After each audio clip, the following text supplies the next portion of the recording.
This podcast is a quest for well-being, a quest for a meaningful life through the exploration of fundamental truth. Enlightening ideas, insights on physical, mental, and spiritual health. The inspiration is love. The aspiration is to awaken new ways of thinking that can lead us to a new way of being well. Welcome to Body, Mind, and Soul Healing Conversations.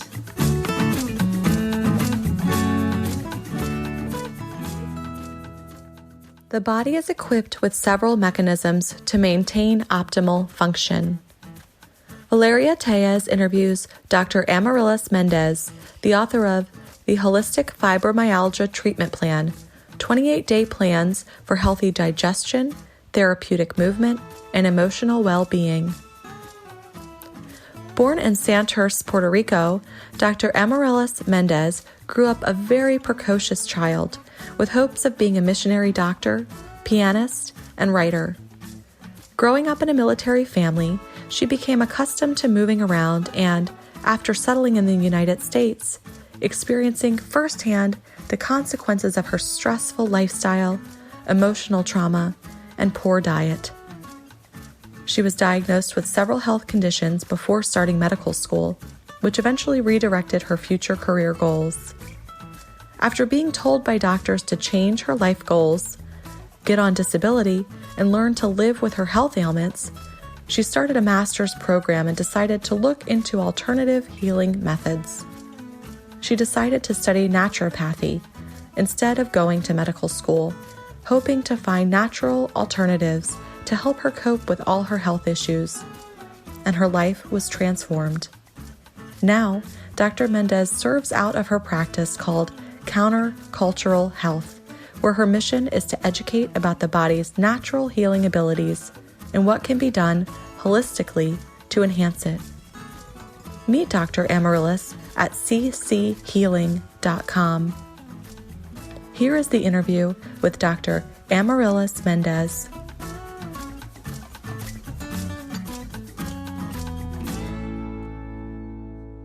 In your own words, who is Dr. Amarilis Méndez? I am a Christian, a health educator, an introvert, and a caretaker. Did you say introvert? That's really cute. Yes. Yeah, oh boy, I can relate to it. Now you know why the interviews are audio only. My first official question to you, Dr. Amarilis, is 2020. We have had lots of challenges and changes at that time. So I'm wondering, what lessons have you learned from the events in 2020? Yeah, I think my biggest lesson has been sort of an acknowledgement that there's very little we actually have control over, and that's okay. It's a good thing, and we're actually able to adapt, and everything can still turn out great. And it's usually something very scary for me to have to admit. How do we learn to become more open, let go more, surrender more to life? I think it's something I can say from my experience. It just has to come in time with life experiences, because especially when you come from a background where there's a lot of trust issues, you almost feel like you're all you got. And it's really hard to surrender that control. But when life just shows you never had it to begin with, and you realize everything's still okay, then, it's a lot easier after that to surrender in different situations. So it takes experience. We cannot really learn these things intellectually, right? Right. What is your own definition of health? What is to be a healthy person from your perspective? Yeah, so I believe health is a process, and it's a process in which we're trying to have a state of well-being holistically, physically, emotionally, spiritually, socially, maybe even intellectually. When you talk about spirituality, that component, what do you mean exactly? What is the spiritual aspect of the human being? For me, In my life, it's definitely been a process of just accepting truth. First discovering what it was, acknowledging that I'm not a god, that there is a higher power that is sovereign and that has created everything, and that that's actually great. It's for my own benefit, and that having a relationship with this God, once I discovered there is one, is ultimately what allows me to express who I am much better. Yes, the relationship with God. What and where is God to you? I believe God is everywhere. I don't believe we can confine him to one specific space. Yeah. And like I said, I just believe he's the eternal, ultimate, supreme creator of everything that's still very active in our lives and sovereign. When you say he, could that be replaced with she? Could God be a female? I mean, I guess it would be interesting to consider that. But in my case, I believe that scripture is the word of God. And because of that, he's described as father and son.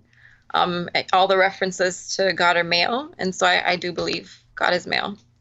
So my next question is about healing. What is healing to you? And what is it about healing in the healing process we have yet to understand? Yeah, I think I'll start with what we don't understand. I think, especially with conventional medicine, we believe is healing the same as curing.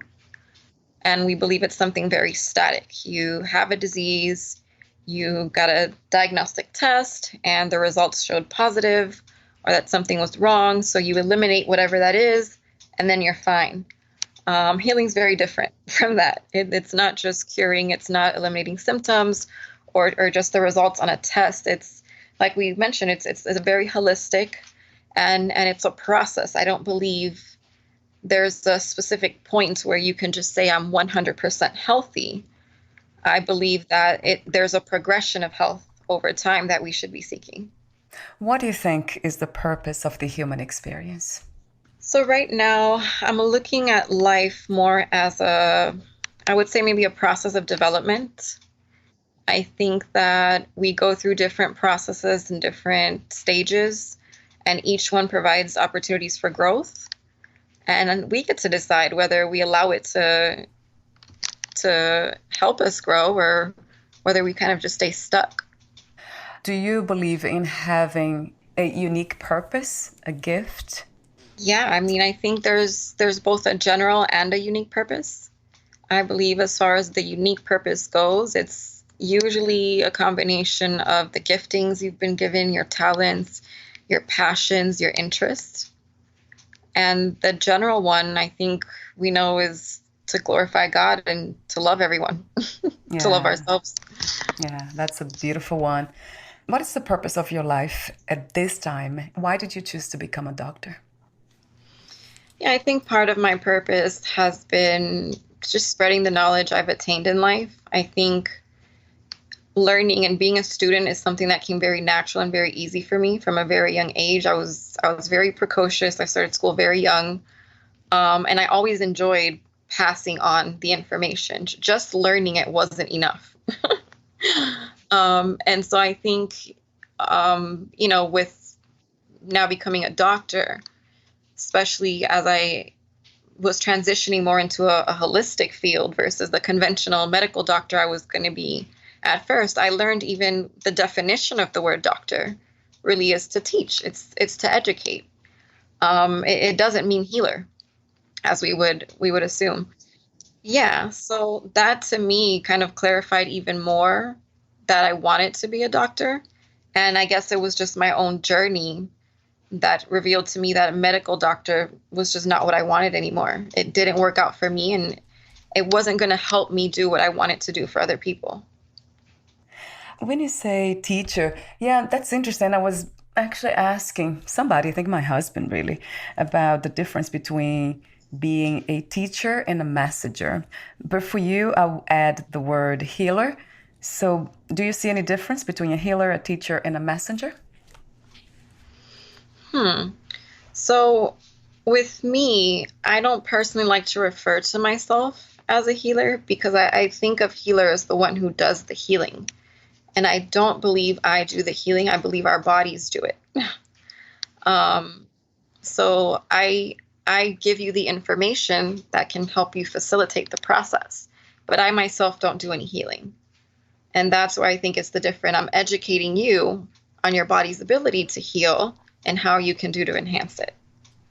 So it's more of a guide. So it's guidance, right? Yeah. What is the meaning of freedom to you? What is to be free?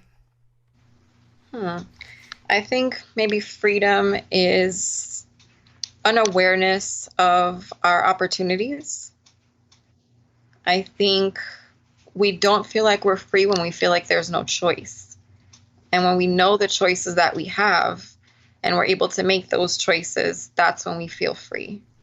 For me, that has been a challenge, an interesting challenge, journey challenge altogether. Choosing how to think, not to feel. That I guess feelings are connected to thoughts too, but choosing how to think. And when you don't want to think about certain things, have you tried that? I know in your book you suggest meditation as a healing method too, or relaxation method. Yeah, talk to me for a moment about that. Yeah, for me specifically, it's more of a redirecting of thoughts as opposed to not thinking at all. And challenging my thoughts has been a big part of my healing process because we're so kind of programmed into certain belief system and thought patterns, and we don't think to challenge it because it just seems so foundational to our being. But when we are finally open to it and we challenge these thoughts and we realize how, in some cases, they've been very self-destructive, that too is freedom. So yeah, you do mention negative thinking and how to deal with that. I'll be asking you that question in a moment. That has been an interesting journey, as I mentioned, to try to redirect, like you said. I'll be asking you more questions in a moment about that. So you wrote the book, The Holistic Fibromyalgia Treatment Plan, 28-day plans for healthy digestion, therapeutic movement, and emotional well-being. Two initial questions. How did you become a writer? And what was the inspiration, intention, and the purpose of writing this book? So writing, I believe, is also something I just started at a very young age. I used to journal before I knew journaling was a thing. Right. And it was always very therapeutic to me as an introvert, which I guess you can relate. Your mind is always racing and there's so much there. And sometimes you just feel the need to express it. But as an introvert, maybe socializing isn't always the preferred way of expressing it. True. And so writing has been that for me. It's been a way of kind of letting out everything that's in my mind and being able to process it in a much healthier way. And eventually, that turned into creative writing. And then, as I progressed in my education, it became more academic. But writing's very therapeutic for me. And it's, like I said, a way of just kind of releasing all the clutter in my brain. What was the inspiration? What inspired you to write about this specific topic? So fibromyalgia is something I experienced firsthand. I started getting very sick towards the end of high school, and it just got progressively worse throughout college. And as I mentioned in the book, it took years for me to figure out what was going on. I got a lot of information about what I didn't have going on. But doctors were really confused as to what was going on, especially because I was so young.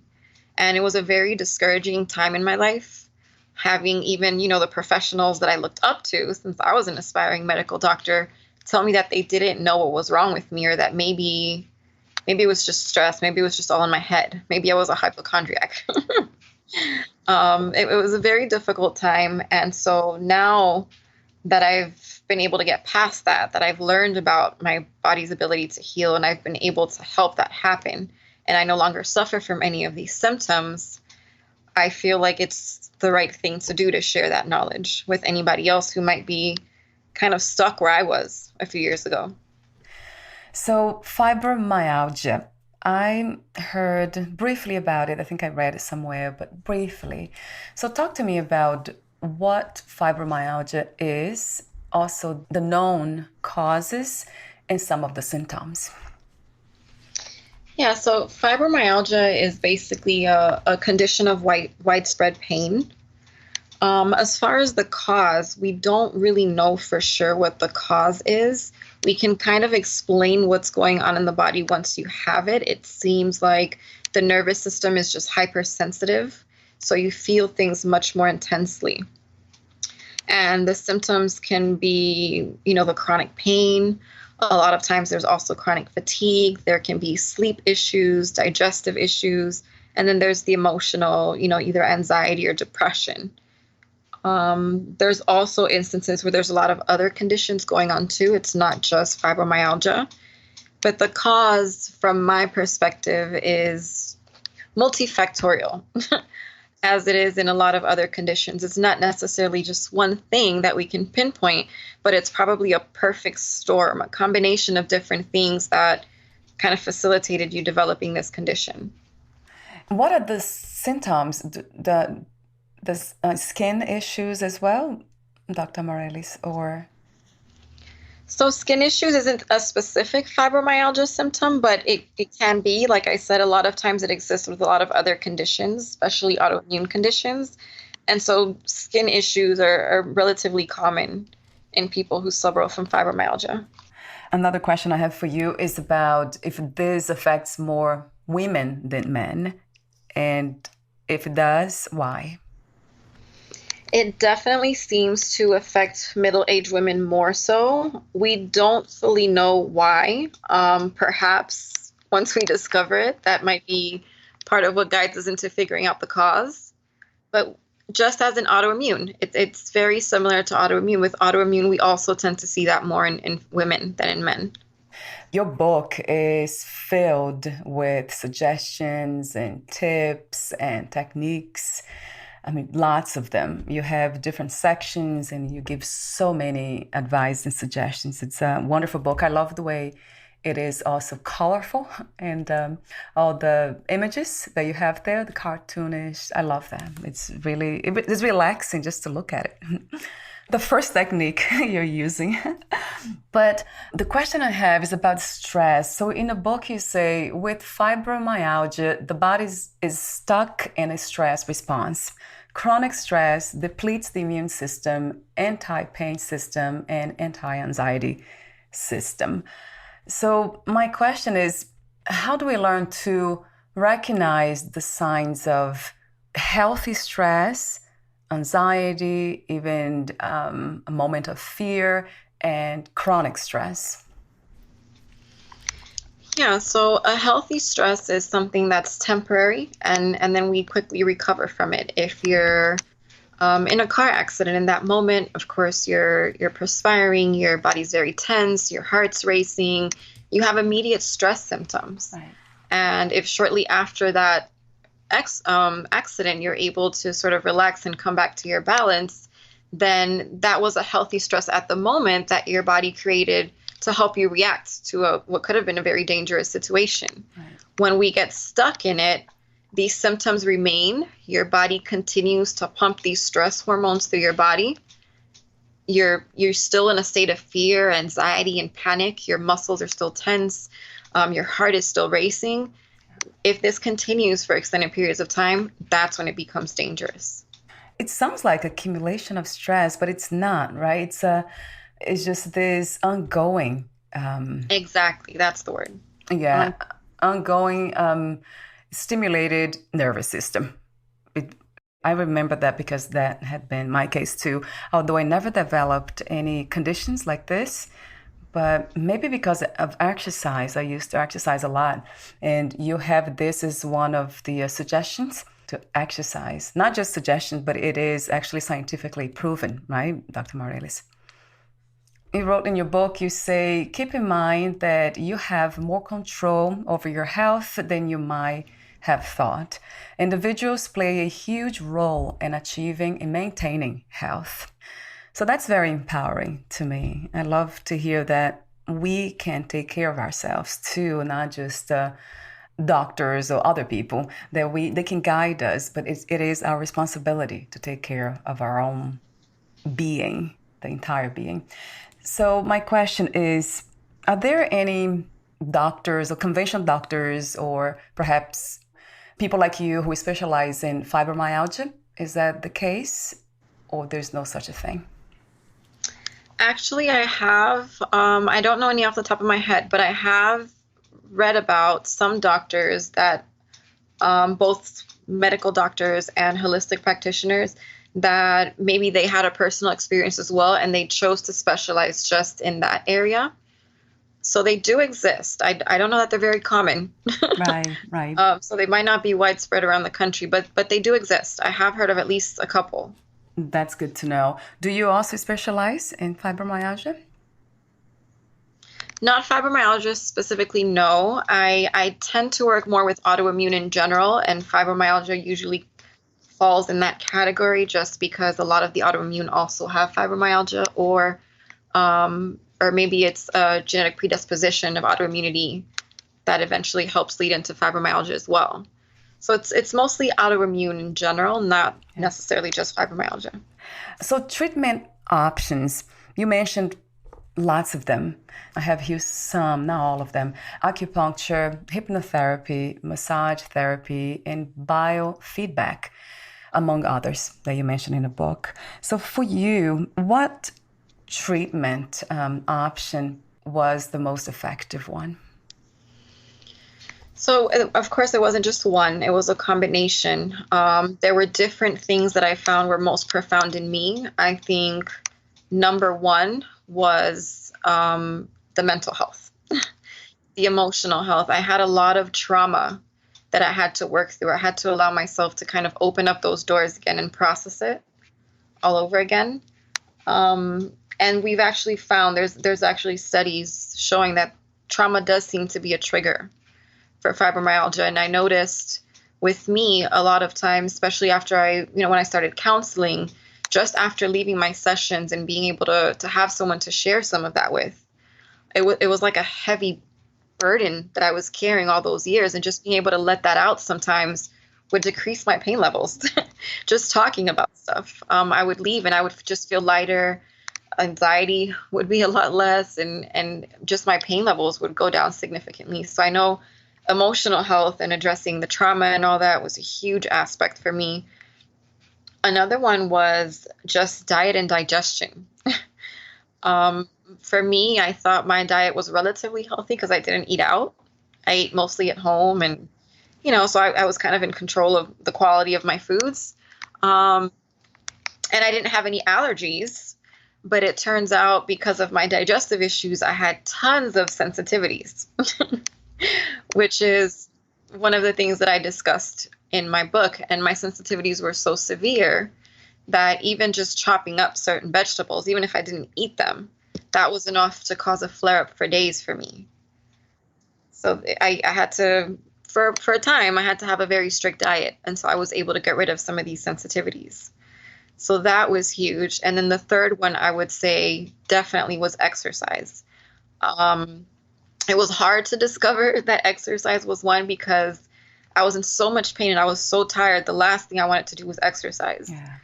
But when I would force myself to do it, I actually felt better. Yeah, because that stimulates life. It kind of brings life back, movement's life, right? We know that. That's interesting. So the book is formatted in the same way that from what you learned, everything's extracted from your experience. That's also wonderful to know that you have been through that, you know what it takes to heal. But it depends on the person too, right, Dr. Amarilis? Exactly. It's very unique, and that's something I hope anyone who reads the book understands, because sometimes we're looking for a very specific general approach.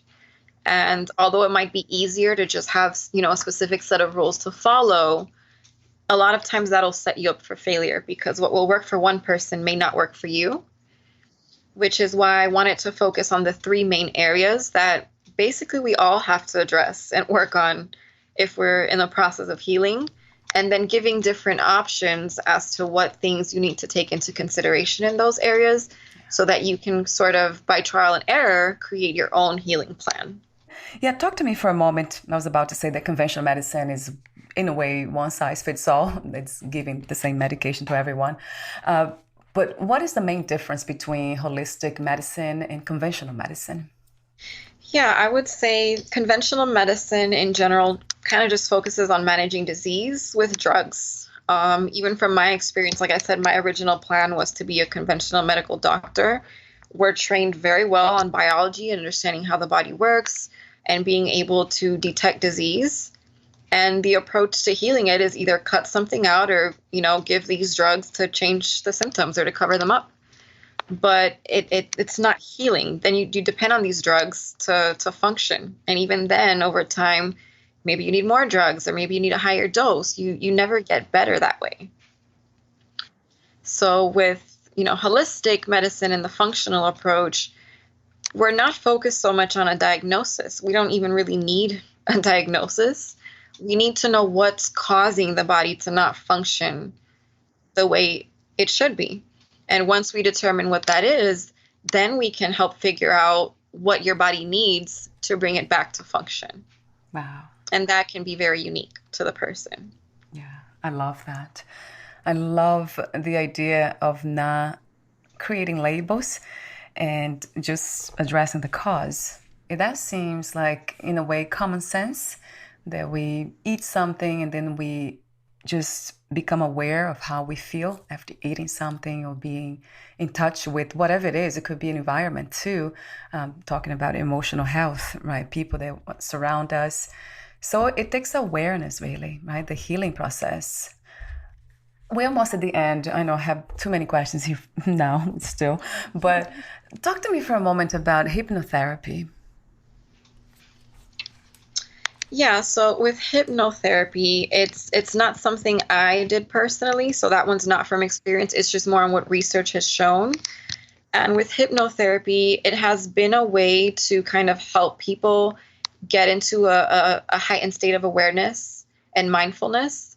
It's also helped people release a lot of things, and I think that plays into more of that, like we talked about, the emotional health and the fact that there's a lot of trauma triggering a lot of these conditions. And sometimes there's so much suppression and repression of memories and issues that we're not even able to tap into it on our own. Right.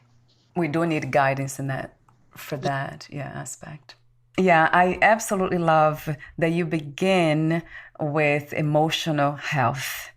That makes so much sense to me, especially I talk a lot about spiritual health being the ultimate. Once we have a very clear understanding there, then it's easier or simpler, let's say, to heal the body and the mind. But I love that you have that section, those sections separate, and you start with emotional health, and everything that you suggest there is just makes a lot of sense to me. It resonates true. There's one section in the book that you talk about under emotional health, creating boundaries, this ability to say no. That's a big one, isn't it? Oh, yes, especially for introverts. Yeah, right. Tell me about it. So how do we learn to deal with that and not feel guilty and bad about it? Yeah, I think the first thing, like we talked about, is self-awareness, because some of us don't even know what a healthy boundary would look like for us. So it's getting to know our needs, firstly, especially, with a condition like fibromyalgia, you're in so much pain and you're so fatigued. Sometimes we set unrealistic expectations. We want to be able to help everyone all the time. We want to be able to please everyone, for some of us, because it gives us a certain sense of self-worth if we're able to just say yes all the time. But ultimately, I think what's helped me is recognizing, even if your main goal is to do for everybody else, you can't do for everybody else unless you're well. And so the boundary, it's a way of, showing self-love, but it can even be love for those around you, because if you want to be there for them, you have to be well. What you're saying now makes so much sense. But I heard something interesting. Somebody said, self-love, it's loving others is also self-love, because if you are connected with others, that means you're loving yourself as well, because everything's connected in a way. I have the ending questions for you, but before that, would you like to add anything or read a passage in your book? Let me see. So I don't have an entire section to read, but maybe to emphasize. Yes. There's one section I would like to emphasize, and it's in the second chapter of the book, and it talks about the difference between progress and perfection. I think especially when it comes to healing, when we've been sick for a very long time, we want to be well and we want it right away. And that's what conventional medicine seems to give, although not really, because they can give you a drug that might make you feel better right away, even though you're not really better. And so it's sometimes a false expectation when you're trying to do things naturally. You expect that magic herb, that magic pill supplement, that magic therapy, that you're just going to do it and then you're all better. And it doesn't work that way. So I wrote in the book, the great thing about natural healing is that it does not require perfection. That frees us from the guilt of maybe not doing more some days or doing too much on others. I wrote that the goal is incremental progress, not perfection. And the only way to fail is to do nothing. So that was a lesson that I learned and found to be very helpful in my own healing process. What was the hardest lesson to learn about yourself in life as of today? I think the hardest lesson to learn in life was that I didn't know myself. I lived my life with a certain perception of who I was, and it mostly came from what other people told me about me. There was very little of my own understanding of who I was or why I was who I was. And that it was very hard for me to even figure that out. So I would say that's probably one of the biggest and most difficult lessons. And it's one that's still in progress. How do we know? What are the signs when we are getting there, getting to know ourselves? For me, that was very much intertwined into just where I was spiritually. And as I mentioned, when I came to have a better understanding of God and who he was, and through my study of scripture, just understanding, why I was created and that he created me exactly how he wanted me to be, and that it brought him pleasure to make me the way I am, that alone was very freeing. Because sometimes when we're trying to, I guess, evaluate ourselves or figure out who we are, we're just looking at maybe virtues and flaws. and we look at it very two-dimensional. But bringing in that other aspect of, no, I have value and I have purpose, and who I am is very intentional. It wasn't accidental. I think that alone was very freeing and just allow me to even figure out who I was. Yeah. And my last question is, what are 3 things about life you know for sure as of this moment? 3 things that I know about life for sure is, one, like I said, it's definitely a process. It's not static at all. Things could be one way today and completely different tomorrow. And us being able to succeed in life is going to depend on how able we are to adapt to that process. Another thing that I know is that God is real. Like I said, he loves us all and he gave us all purpose. Whether we come to accept that or not is kind of going to determine our course in life. And the third thing that I know for sure in life is, I guess, maybe going into purpose. I now have faith that I live in my purpose and that it's not, again, I guess static is something I've just learned in general. I used to think even purpose was very static. I thought there was a specific place I had to be at a certain time and a specific thing that I had to do. And now I've recognized that every day of my life I'm living in my purpose. And that purpose is also changing as life continues. Thank you so much for sharing your profound, timeless wisdom. The work you do, it's beautiful. It's very compassionate to do that. And thank you for your presence too. Thank you so much, Dr. Amarilis. Thank you. Thank you for this conversation, for interviewing me. Where can we find more information about you, your books, products, services, and future projects? Yes, right now the best place would be my website, www.cchealing.com. It talks about my programs. It has contact information. It has information for social media outlets for those who prefer that. Everything's on there. Wonderful. I'll have that link on your podcast profile as well. Thank you so much again, and we'll talk soon. Yes, thank you. Thank you. Bye for now. Thank you for listening. To learn more about Dr. Amarilis Méndez and her work, please visit cchealing.com. To learn more about this podcast, please visit fitforjoy.org/podcast. Thank you again for listening, and bye for now.